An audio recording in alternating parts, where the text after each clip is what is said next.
We did not start this foolishness. Welcome back. Welcome back. Okay, please don't. Please don't. They can still see you. Say it. Welcome back to The Dickinson Pictures. I'm Robbie. You Robbie, that's all. That's all. You Robbie. Welcome back to The Dickinson Adventures. I'm Robbie. And I'm Tay. And we back. Yeah, we back, and today we're here with a video about another one of the type of animals that we have on the property.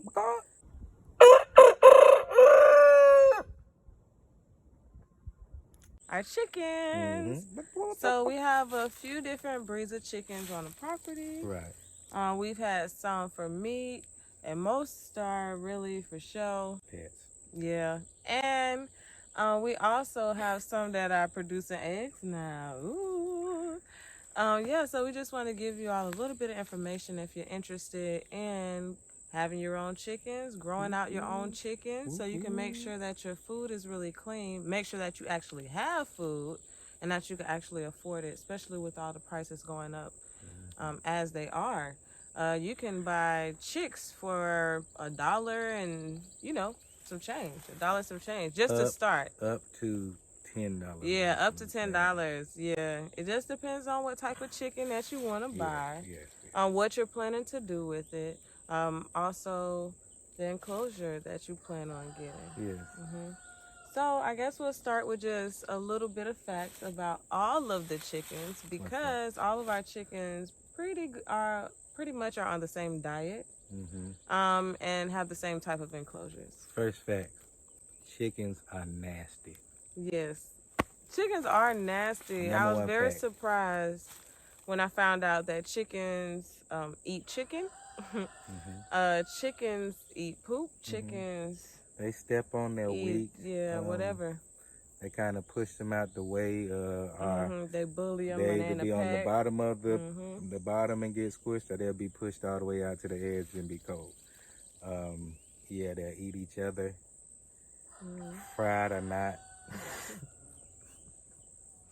It's so crazy, but yeah. They also destroy a lot of things. They destroy my garden sometimes. So that's something that you have to look out for when you want to have chickens. Some of the good things about chickens, though, are the poop. Yeah, the poop. You can use the poop in your garden. Yeah. And it's very beneficial. You have to let it dry out and compost and things like that before you just use it.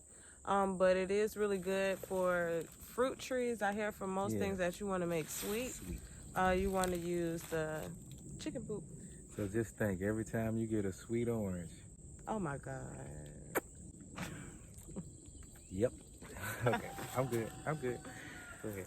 Also, the good thing about chicken is it's chicken. So chicken tastes good. Chicken tastes good. So especially it can be yard worth the bird. risk. Yes, they call it when you got your own chickens, your yard bird, whatever you want to call it. It's very good. It's healthier. We don't have, when we cleaned our first chicken, we didn't barely see any fat on it. Yeah. And that was crazy. And it was still tender. It was still good. Definitely had a different taste, and you can tell the difference. You can definitely tell the difference. I can't really explain it, but it tastes more, how would you explain it? More clean, though, actually. It tastes like chicken. Yeah. He's so crazy. Oh my God, stop making me laugh this episode. All right, so we wanted to tell you about a few of the breeds that we have here. We'll start with the meat birds. The meat birds are, of course, for meat. You can process them. Process means to, you can do that at about, they say, some people do it as young as like 8 weeks. Yeah. Some people, 8 to 10, 8 to 12, around that time. Yep. We let ours go a little bit longer because ours did not have all of their feathers when they were that age. Let me tell you something about meat birds. They'll grow and they look cute like regular little babies, and then they grow really, really fast. Really fast. So they'll have like alopecia on their back shoulders, and underneath their belly, and it'll be red, and you'll be like, not Yeah, yet, I'm not ready to eat that yet. not yet. I wanna pull the feathers off, okay? And I don't want them to already be done for me. I'm sorry, that's just me. And yeah, so we waited about I don't remember. 14, between 14 and 18. I say we waited weeks. Okay. You think longer? I think it was a little longer, y'all. We did about 3 months. Yeah, about 3 months. You're right, yeah. It was about 3 months. Yeah. Okay, another breed of chicken that we have is the Easter egger. Now, our Easter egger, she lays blue eggs, and she has set on some of those eggs before and hatched out her own set. Now, our Easter egger is free roaming the property, so she cannot be contained. She's wild. Born She's wild. just out there, yeah. Born to be I don't think we could reel in. Nope.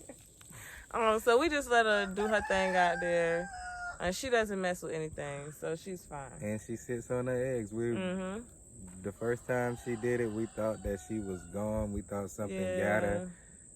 A month later, she came back with 11 babies. Chicks following her. I don't understand it. Like, that's crazy to me. So, yeah. Yeah, the next type of chicken that we have is the naked neck. Naked neck. So people think that it's turkey mixed with a chicken because they call it a turkin, but it's actually just a chicken with no feathers on the neck. Yeah. Some of them have like little bicycle helmets. They look kind of cool when you see them. Yeah, they are an odd-looking bird. I like them. I used to have one that I called like a Dr. Evil, and I would hold him and play with his beard, but he's gone now. Oh, but even though he's gone, those birds like are very durable. I don't know if that's the right word, y'all. We knew it is, but they stay around. They're able to be in the heat and the cold, and really like take care of themselves. So if you want a bird that can really like outlast anything, like you might want to try a turkin. So our turkin and our Americana Easter egger, they got together and made babies. So we do have some mixed breed. Yeah, we have some mixed breed chicks on the property. Those are the chicks that we told you about. The 12 that were following her when we thought she was gone. There's still a few of them are still on the property. So we're hoping to try to do a little more mixing, get some more chicken. Instead of just trying to buy chicken all the time, just try to let it happen naturally, and see what benefits we can get from it. The next type of chicken that we have is a silky. Yes. So silkies are more show birds. I don't think you'll want to eat them. No, they don't get big at all. They're really small. They're not big at all. They say not to keep them with other birds because they're kind of slow. And the other birds, they say, get jealous of them. Oh, because they're fluffy and cute, I guess, and they start picking at their feathers. Get out here with your cute. Get your cute self out of here. Yeah. So the next type of chicken that we have, they call Florida cracker. The Florida cracker chicken. Yes, and they're small too. We've been more interested in the eggs and also for show because we have a lot of people who come out to the property and we want to show them like different birds and things like that. So that's what we're trying to build up here.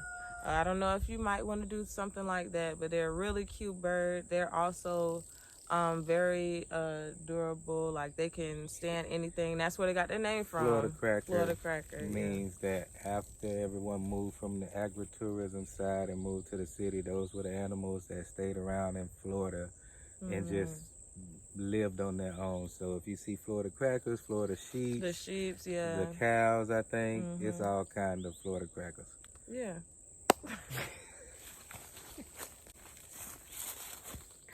Okay.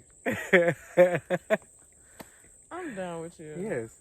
I'm done with you. Is that the last one of our chickens? Now the other chickens, we have a few other chickens. Now, the few other chickens were actually donated to us. Yes. So we don't quite know where they are. Yes. We're going to try to look up their names and put it on here if we can find it. But if you know the names of these mystery chickens, please put them in the comments because we would love to know what they are. Yep. So if you want to get chickens, there are a few things that you need to do. You need to make sure that you have their enclosure ready before you go get them.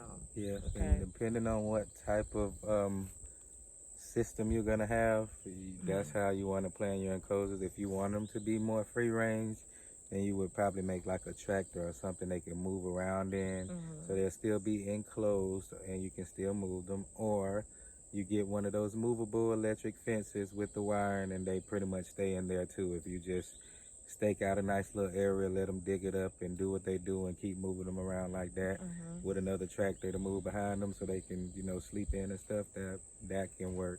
That really works for best for migrating your chickens if you have a small amount. And if you want them to just stay set up in a enclosure somewhere and just up off the ground, then you would probably make something more. Build a coop for them. Coop for yes, them. definitely. Yes. Also, when you want to bring them home, you want to make sure that they're in a smaller area, like a tote. We just use a regular plastic tote. We make sure that they have a feeder in there and also a waterer. And you always want to make sure that that waterer is raised up a little bit as well as the food, because if not, they will poop in it, they'll knock it over, like they don't care. For baby chickens. Yeah, for baby chickens, you definitely want to do that. And you want to put a little bit of rocks at the bottom of their water, right, so they don't drown. Yeah, they drown themselves in the water if you don't. Just put a little rocks in there, and they'll get the water from all the little cracks. But if you do happen to bring older, mature chickens onto your land, you need to keep them in a small enclosure close by for just about a week or two, just to make sure if they have any diseases or anything that they came from their other property, that you get it out of them, and to make sure that they'll blend in good with your chickens. Yeah, because you can't just throw them in there with them. They might just beat them to death. Yeah. And I also want to bring up, before we go on to the next thing, if you are getting baby chicks, you need to make sure that you have a heating lamp, and you need to make sure that they are not overheated. We have lost chicks both ways, from hyperthermia and hypothermia. So you want to make sure that you're really controlling the temperature and making sure that they have a safe space. And if you want to learn some ways to do it off grid or without having it, we'll probably show you that on our website. Yeah, that'll be something more for the website. If y'all are interested, please let us know. Put it in the comments so that we can have that video for you all. Yeah. All right, is there anything else you wanted to let them know? Also, I did want to say, if you're buying baby chicks, you want to have your chicks in a smaller heated area for at least 4 weeks. Okay, you might need to get a bigger tote maybe before you take them outside and let them start trying to learn how to forage and all of that good stuff. That's most definitely. Unless you have them raised naturally on your land. Wherever they raise that naturally on their land, you let whatever mother you have in there do that job, and it'll teach them everything they need to know. Yep. Is there anything else you want to talk about? Is there anything else that we forgot, guys? How they gonna tell us? Hold up. Nope. Nobody said nothing. All right, y'all. We thank you so much for sticking around. Thank you so much for coming back. And we hope that you... Wait. Yes. Tay did not tell you guys that we are putting on a play. Oh, guys. Yes, we're putting on a production. Duval the Musical. If you're interested in mystery productions, if you're interested in musicals, please come out to Jacksonville, Florida. It's a musical? June the 26th. Please come out to Duval the Musical, June the 26th in Jacksonville, Florida. We will be at Friday Musicale. It's a musical? Yes. If you Google it, Duval the Musical, you will find the tickets, you will find the press, you will find everything you need to find. So is music in it? When we gonna end the video? Thank you for watching and tuning in again to the Dickinson Adventures. We out, baby.